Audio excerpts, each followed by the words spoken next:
There's a line buried in the middle of every episode 3 recap that almost nobody stopped to sit with. Amisha isn't Lila's mother. It's treated as a footnote. A quick explanation for why Amisha looks too young to have raised her. Case closed, minor continuity fix, moving on to the next twist. But think about what the show actually had to do to get there. By the end of episode 3, Lila comes clean about everything. She doesn't have leukemia, and Congressman John Sampson isn't her father. That's the lie the whole season has been building toward unraveling.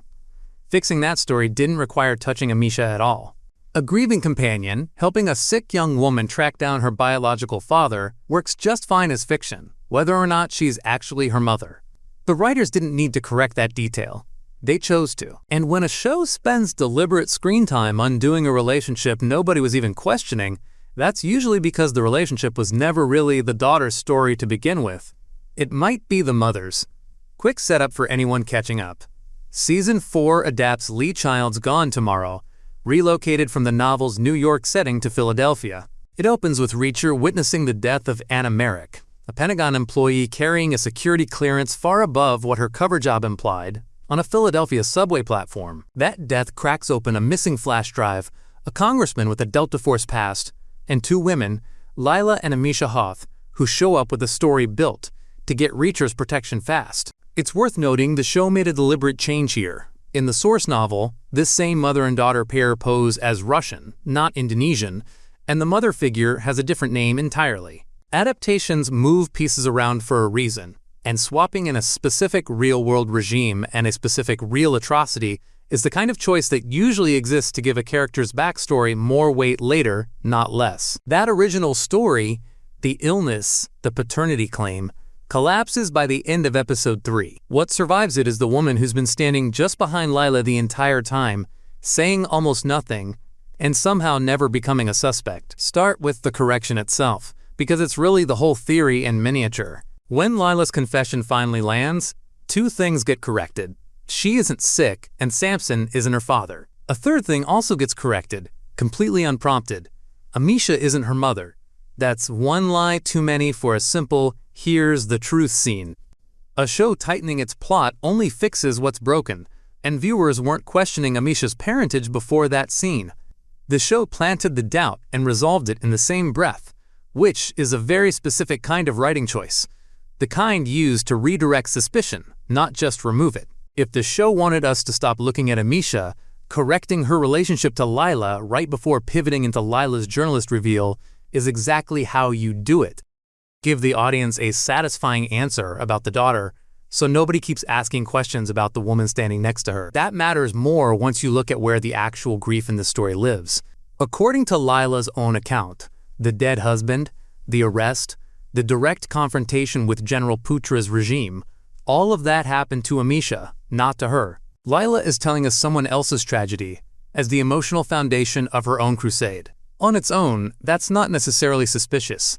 Plenty of real activism is inherited rather than personally suffered, and plenty of people take up a cause because someone they love was hurt by it. But put it next to that unnecessary correction, and a different shape starts to appear. The person with the actual grievance, the actual loss, and, as an adult with a documented history of arrest under a hostile regime, plausibly the actual resources, contacts, and hard-won knowledge of how to move through this kind of danger is Amisha. She's the one who lived through a confrontation with Putra's forces and came out the other side. That's not a background detail. That's the resume of someone who knows exactly what she's walking into. Lila, by contrast, is young, mobile, and disarming in exactly the way a congressman's office or a wary ex-army drifter would lower their guard for. She's the one who gets invited into rooms, the one whose story gets sympathy before it gets scrutiny. If this operation needed a face, someone to open doors, absorb suspicion, and win Reacher's protection through sheer likability, Lila is a remarkably well-cast one. If it needed a strategist, someone with the lived experience and motive to actually plan around a regime like Putra's, everything points somewhere else. 2 very different skill sets, conveniently split between the 2 women the show has paired together from the start. The pattern holds up when you look at who's actually taking the hits. Across the first 3 episodes, Lila is the one getting ambushed. A hotel room attack, a library confrontation, an assault on Russell Plum's loft, a strike at a bowling alley meeting. That's 4 separate attempts on one person in 3 episodes. Amisha isn't absorbing anywhere near the same danger. In a story about two women chasing the same secret, that asymmetry is worth sitting with rather than shrugging off as coincidence. Maybe Amisha is simply better protected because she stays further from the action by circumstance, not design. Or maybe she isn't the target because whoever's coming after this operation already knows exactly who's holding what they want, meaning Lila is functioning as the exposed, expendable front of the operation while Amisha stays several steps back from the danger she may have helped set in motion in the first place. Nolan Cahill's death on that rooftop fits the same shape. He didn't die to protect Lila's cover story. Her cover story was already unraveling by that point, and a suicide wouldn't have saved it. He died to protect whatever's underneath it, something significant enough that silence was worth more to him than survival. And Lila, notably, wasn't even in the room when it happened. Whatever secret was worth that much to Cahill, it was being protected from someone else entirely. Zoom out to the franchise for a second, because this show has run this exact structure before. Season 1's Margrave Conspiracy taught this audience its founding lesson. The visible threat and the actual threat are rarely the same person, and the visible one is usually the more sympathetic of the two, by design. That season spent its runtime teaching Reacher, and by extension us, that a badge, a title, or a warm welcome from a small-town power broker means nothing about who's actually pulling the strings underneath. Season 2 doubled down on that same shape, stacking layers of hired muscle between Reacher and the people actually profiting from the missile tech operation underneath, so that every visible threat he neutralized turned out to be a distraction from the real one still standing. Lila as the face and Amisha as the architect would be this show doing what it does best, just with the emotional register flipped. Instead of a menacing operator hiding behind a friendly face, it's a grieving, credible older woman hiding behind a sympathetic young one. That's a harder read for both Reacher and the audience to make, because everything in how the show has shot Amisha so far, quiet, dignified, wounded, is coded as not a threat.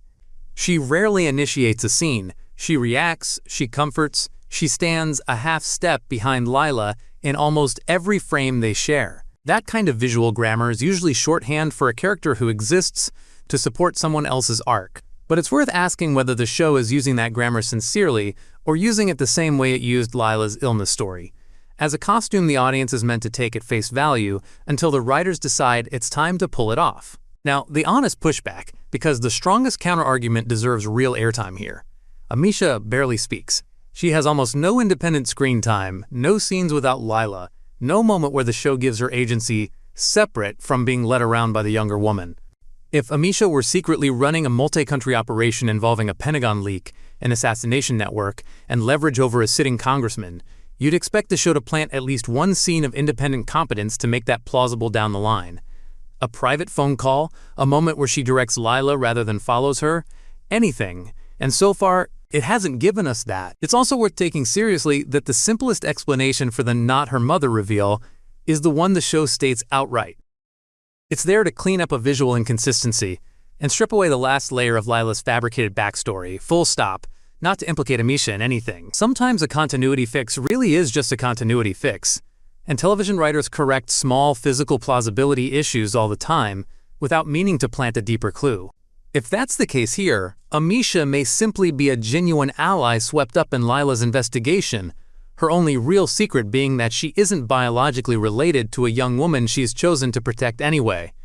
A woman standing by someone else's cause out of grief and loyalty, not orchestrating one of her own. That's a much less cynical reading of the same scene, and it's entirely plausible on the evidence available right now. So where does this land? Call it speculative, leaning moderate. The observation this theory is built on, that the show corrected an unnecessary detail about Amisha specifically, at the exact moment it was resolving Lila's lies, is right there on screen and genuinely worth noticing. That part isn't a stretch. What's speculative is everything built on top of it.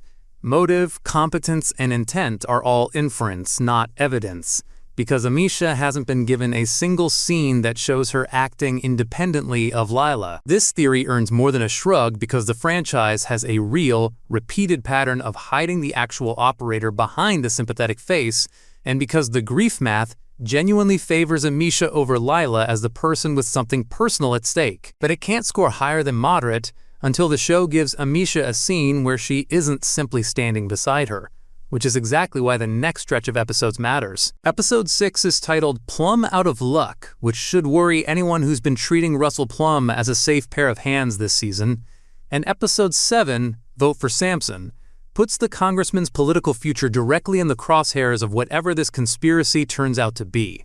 If Amisha really is steering this from behind Lila, those 2 episodes are exactly where that would have to surface, because both put pressure on the people closest to the flash drive secrets, a journalist who's already been digging where he shouldn't, and a politician whose campaign can't survive certain kinds of scrutiny. A hidden architect doesn't stay hidden once the stakes get that concentrated. Sooner or later, someone has to make a decision that only the person actually in charge would make. If she reacts like someone managing a loss she planned around, someone calculating rather than simply mourning, we'll be back to talk about it. Subscribe so you're here for that one.